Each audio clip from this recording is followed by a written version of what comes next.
학교 다닐 때 했던 기억이 납니다. 그래서 IQ가 높은 사람은 머리가 좋다고, IQ가 낮은 사람은 머리가 나쁘다 그랬습니다. IQ는 인텔리겐스 코티엔트, 그래서 지적인 능력을 수치로 매겨놓은 건데, 검사가 되고 있는 시험 문항들을 이렇게 다 훑어보면 한 가지 공통점이 있습니다. 쉽게 얘기하면은 우리가 사물을 이렇게 바라볼 때 얼마나 법칙에 맞게 객관적으로 잘 파악하고 또 그 가운데에서 있는 여러 가지 레겔들을 잘 인식하는가, 이것이 IQ 검사의 핵심을 이루는 것입니다. 계속 설교 때마다 말씀드리지만 얼마나 객관화시킬 수 있는가, 얼마나 한 발 떨어져서 중립적으로 볼 수 있는가, 여기에 오늘 우리가 사는 이 시대와 이 시대 문명의 뿌리가 근간이 놓여 있습니다. 철학적으로 보면 여러분들 들어보셨는지 모르겠는데 데카르트라고 하는 철학자가 있었는데, 이분이 나오면서부터 이런 주관, 객관, 이런 분리가 시작이 됐어요. 여러분들 혹시 학교 다니실 때 들어보신 기억 나시겠습니다만, 코기토 에르고 그래서 나는 생각한다, 고로 나는 존재한다, 이런 얘기를 이제 데카르트라고 하는 사람이 했는데, 이게 뭐냐면 다른 거는 다 부인하고 없다고 말할 수 있는데 그런 생각을 하고 있는 나 자신만은 확실하게 있다, 이 얘기입니다. 그러니까 더 들어가면 뭐냐면 모든 것은 내가 판단하고 내가 보기에 달려있다, 이런 겁니다. 그래서 판단하는 나는 주체고 다른 모든 건 이제 객체로, 이게 주체, 객체, 이런 얘기를 씁니다. 객관적이라고 하는 건 뭐냐면 나하고 아무 상관없이 가급적이면 한 발 뛴 채로 잘 이렇게 보고 관찰해야 거기에 진리가 있고 참이 있다, 이런 생각을 하는 겁니다. 오늘 우리 문명은 바로 이 객관화시키는 데서부터 시작되고 객관화시키는 데 뿌리를 내리고 있습니다. 하지만 항상 한 발 뛰고 남을 바라보는 통해, 항상 한 발 뛰고 자연을 보고 항상 나와는 상관없이 모든 것을 관찰하는 통해 정작 내 자신을 아무도 인류는 2000년 그 이전부터 문명을 발전시키면서 인간 자신을 제외한 모든 것을 다 바꿨습니다. 다 아름답게 만들고 다 발전시켰는데 그 방법이 뭐였냐면 한 발 뛴 채로 관찰하는 거였습니다. 한 발 뛰다 보니까 나는 항상 중립적으로 객관적으로 손님의 입장에서 있다 보니까 정작 나 자신은 전혀 바뀌지 않습니다. 현대인들이 가지고 있는 가장 큰 착각 중에 하나가 옛날 사람들일수록 원시적인 것이다, 옛날 사람들일수록 윤리적으로나 모든 면에서 문제가 많을 것이다 라고 착각을 하지만, 시간이 흐르면서 현대로 올수록 왔습니다. 인간은 자신을 제외한 모든 것을 다 바꾸고 다 아름답게 만들었습니다. 그런데 정작 자기 자신은 오늘날 한국 먹여 살린다는 큰 기업이 있죠. 그 기업 회장이 얼마 전에, 몇 년 전에 그런 말을 했습니다. 마음만 빼놓고 바꿀 수 있는 건 다 바꿔. 실제로 한국 사회에서 큰 역할을 이바지를 하고 있지만, 아시는 분들 다 아시지만 그 회사가 또 한국에 미치는 악영향도 만만치가 않습니다. 감추어지고 숨겨져 있는 수많은 비리들, 근데 도대체 수사를 못해요. 왜? 얼마나 검찰에 돈을 쳐내겨놨으면 검사들이 수사를 못합니다. 기가 막힌데. 근데 그 회장이 그런 말을 했어요. 마음으로 다 바꿔. 근데 요새는 그런 생각이 듭니다. 그 사람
자신에게는 한없이 냉정하고 자신에게는 한없이 너그러운 사람들, 바로 이것이 오늘입니다. 그래서 결정을 했습니다. 한국 사회에 특히 정치 영역에 보면 소통이 부재된다 이런 얘기 많이 합니다. 이게 뭐겠어요? 내 자리에서 한 발도 안 내려오는 너의 입장에 서려 하지 않는 것, 그리고 내 선 그 자리에서 나를 제외한 다른 것들만 바꾸려고 하는 것, 이게 한국 정치 소통의 부재가 말하는 것입니다. 교회도 마찬가지입니다. 모든 문제는 결국 내가 한 발을 빼고 나를 제외한 모든 것을 객관적으로 나랑 상관없이 바꾸려는 것, 바로 그렇게 모든 문제가 있습니다. 한국뿐 아니고 교회뿐 아니라 오늘 세상 살이가 다 그렇습니다. 그래서 여기에 어쩌면 희망이 없습니다. 전혀 다른 길을, 전혀 다른 해법을 찾아야 되는데 그 해법이 이 세상은 그 어디에 놓을 신부가도 없습니다. 아무리 좋은 해법도 그런 결국에는 지 자신하고 상관없는 그런데 유일하게 성경이 말씀하는 하나님을 보면 자기 자신을 고집하지 않습니다. 성경은 하나님부터 먼저 자기 자신을 버리는 하나님으로 고백합니다. 전통적으로 그리스 헬라 철학에서 여러분 글 쓰신 아이들 이렇게 보시는 분도 아시지만 이 세상에 존재하는 그 어떤 종교의 신이요 고난받고 십자가 지는 하나님을 얘기하는 종교는 그 어디에 있습니다. 독일어로 신은 라이덴스 운페이시아다. 고난을 견뎌내지 못하는 게 신의 본질이라고 철학자들은 생각해왔습니다. 근데 인간 세상은 고난이 넘쳐나는데, 그러니까 근본적으로 모든 종교의 신들은 다 인간 세상하고는 인간을 사랑한다고 하지만 근본적으로 인간이 당하는 고난까지는 당하지 않습니다. 왜 그런 줄 아세요? 인간이 만든 신들입니다. 인간 자신은 정작 고난을 당하며 살지만 고난을 피하고 싶어하는 인간의 마음은 신을 향해서 고난을 모르는 신의 모습을 투사해냅니다. 그래서 인간이 만들어낸 그 어떤 모든 신들의 모습 중에 고난받는 신의 모습은 그 어디에 있습니다. 그런데 유일하게 단 한 분, 성경이 보도하는 신은 어찌된 일인지 고난 속을 뛰어들어오는 신입니다. 인간의 삶과 전혀 상관없이 그저 바라다보고 구경하던 다른 신들과는 달리 그 스스로가 고난받고 아파하는 종들의 신음소리를 듣고 종들을 찾아옵니다. 그리고 그들을 종살이에서 끌고 나와서 그들을 박해하는 이집트의 왕하고 전투를 벌이고 광야에 끌고 다닙니다. 뿐입니까? 그의 아들의 몸에서 결국에는 십자가에서 죽게 됩니다. 기독교에는 중세 때까지만 해도 이 예수님의 죽음을 이렇게 해석했습니다. 하나님이 인간이 하나님 말을 안 들으니까 인간을 대표하는 한 사람을 죽게 만들어서 심판해서 화를 풀었다. 그리고 어떻게 보면 여러분들 가운데서도 예수님이 우리를 위해서 죽었다, 심판받았다 하는 거를 그런 식으로 생각하는 분들도 있을 겁니다. 인간이 죄를 지었기 때문에 하나님은 그 죄를 심판하셔야 되는데 그 죄를 예수님이 대신 심판을 받았다. 이런 교리 때문에 근대까지도 철학자들이 얼마나 많이 빈정거렸는지 모릅니다. 기독교 예수님이 살아계십니다. 꼭 피를 봐야만 만족이 되는 거지. 꼭 누군가 희생해야만 그 하나님의 마음을 씁니다. 그러나 그런 것이 아니었습니다.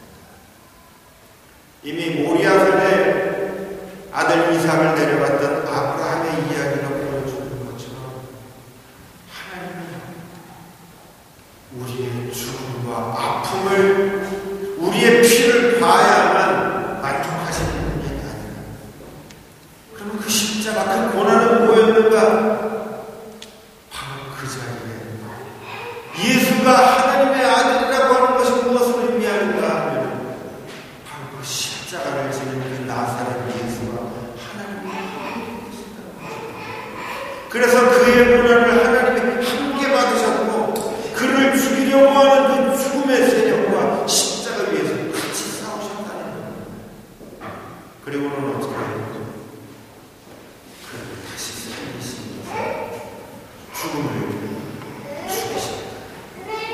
이것이 중국역전 마틴루터의 십자가의 해석입니다. 그리고 바로 여기에 성경이 가르치는 대속의 죽음의 핵심이 들어있습니다. 예수 그리스도가 우리를 대신해서 십자가를 지셨다는 것은 그가 죽어야만 하나님의 분노가 가라앉는다는 이야기가 아니라 나사렛 예수의 죽음 속에 하나님은 찾아오셔서 그의 고통받는 현장에 함께 계셨고 결국 그를 다시 살린 대신 하나님. 이것이 바로 십자가의 의미입니다. 하늘 위에서 인간의 삶과 고난과 아무 상관없이 세상을 그저 조종만 하는 다른 종교의 신과는 달리 우리가 당하는 아픔과 고통의 현장으로 직접 찾아오셔서 그 고통을 함께 지시고 결국에는 이기시고 우리를 다시 살리신다. 하나님은 직접 고난받으신다. 바로 이것이 십자가가 전하는 핵심적인 메시지입니다. 바로 여기에서 보여주는 거죠.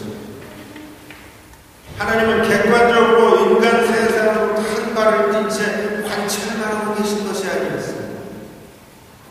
그는 우리 삶을 찾아오셔서 스스로 인간의 모습을 입고 찾아오셔서 신의 입장을 버리고 인간의 입장이 되신 것입니다. 바로 여기에 오늘 인간 세상이 행복해질 수 있는 유일한 길이 있습니다. 오늘 읽어주신 열왕기하 8장 6절에 보면 엘리사가 시리아 군대가 쳐들어오는데 매번 어디로 쳐들어올지를 다 알아맞힙니다. 그랬더니 시리아 왕이 엘리사를 잡으려고 군대를 동원해서 애워쌌습니다. 엘리사의 시종이 보고서 깜짝 놀랐습니다. 이제 우리가 다 죽게 되었습니다. 그러자 엘리사가 하나님께 기도합니다. 좋아요. 눈을 뜨고 보지 못하는 것을 보게 하소서. 여러분, 우리가 세상 사람들과 똑같이 눈에 보이는 것만 이렇게 보면서 살면요, 보이지 않는 하나님의 역사는 하나도 모릅니다. 그게 바로 세상 사람들이 사는 방식입니다. 그러나 우리가 하나님의 역사하심에 함께 발을 들여놓고 참여하는 행복한 순간 보이지 않는 것들을 보게 됩니다. 개아시가 눈을 뜨자 불말과 불병거가 엘리사 뒤로 보호하고 지키는 것을 발견합니다. 우리 사는 이 세상, 오늘 우리가 지금보다 더 행복해지고 아름다워지기 위해서 첫째, 지금 우리가 보는 것이 다가 아님을 알아야 합니다. 하나님과 함께하시는 하나님의 역사 속에 발을 들이는 참여하는 그 순간입니다. 눈에 보이는 것이 다인 줄 알았는데 전혀 다른 세계가 있음을 우리는 알아야 합니다. 그리고 그것을 어떻게 구체적으로 발견할 수 있는가? 오늘 신약성서에서 읽어주신 요한복음 8장의 이야기입니다. 사마리아에 가늠한 여인, 서기관들과 바리새인들이 예수님 앞에 붙잡아 왔습니다. 모세 율법대로라면 돌 쳐죽여야 됩니다. 투석형을 가해야 됩니다. 예수님의 상황도 지금 딱한 상황입니다. 어떻게 하면 이 예수라는 젊은이를 고소해서 몰아낼까? 유대인들은 혈안이 되어 있습니다. 이 여인을 잡아와서 예수가 어떻게 답하나 보자. 서기관과 바리새인들이 그런 마음을 갖습니다. 여기서 예수님이 보통 흔히 말씀드렸던 것처럼 IQ가 좋은 사람 같았습니다. 그래서 이 세상 이치를 객관적으로 보고 이렇게 가야 되는 거야 하고 아는 사람 같았으면 대번에 모세율법을 떠올렸을 겁니다. 왜? 모세율법은 당시 유대사회를 객관적으로 지배하는 법이었습니다. 그런데 바로 그 순간에 예수님이 꺼내들었습니다. 예수님을 발동시켰던 것은 IQ가 아니었습니다. 뭐예요? 하나님의 역사하심, 구체적으로 사랑했습니다. 자신의 발 앞에 끌려온 여인을 향한 하나님의 연민이었습니다. 머리가 돌아가기에 앞서서 사랑이 먼저 발동했습니다. 그러자 두 번째 단계에서 너무너무 기가 막힌, 너무너무 이성적이고 너무너무 지혜로운 답이 나왔습니다. 너희 가운데 죄 없는 자이거든 이 여인을 돕지. 모세의 율법이 가장 지성적이고 가장 머리 좋고 영리한 방법이라고 생각합니다. 머리가 먼저 앞서는 사람입니다. 그러나 거기에 참 지혜가 있는 것이 아니었습니다. 진짜 지혜는 어디에서 나오는가? 하나님의 역사에 먼저 참여하는 것. 그래서 나의 입장을 버리고 하나님이 그러셨던 것처럼 먼저 사랑으로 상대의 입장에 서는 것. 바로 여기가 첫 번째였습니다. 그러자 두 번째. 그 어떤 머리로도 도달할 수 없는 놀라운 진리의 길이 열렸습니다. 놀라운 이성의 길. 너희 가운데 죄 없는 자 있으면 먼저 돌지. 그 머리 좋았던 사람들이 단 한마디도 하지 못하고 하나도 다 빠져나갔습니다. 유사한 기가 막힌 IQ 좋은 경우는 솔로몬에게서 우리가 잘 아는 솔로몬의 집입니다. 두 장녀가 다투하는 아기를 서로 자기 것이라고 솔로몬한테 들었습니다. 왕의 자리에 있던 솔로몬은 또다시 어린 창기의 마음으로 돌아가서 사랑하는 마음으로 그를 바라봅니다.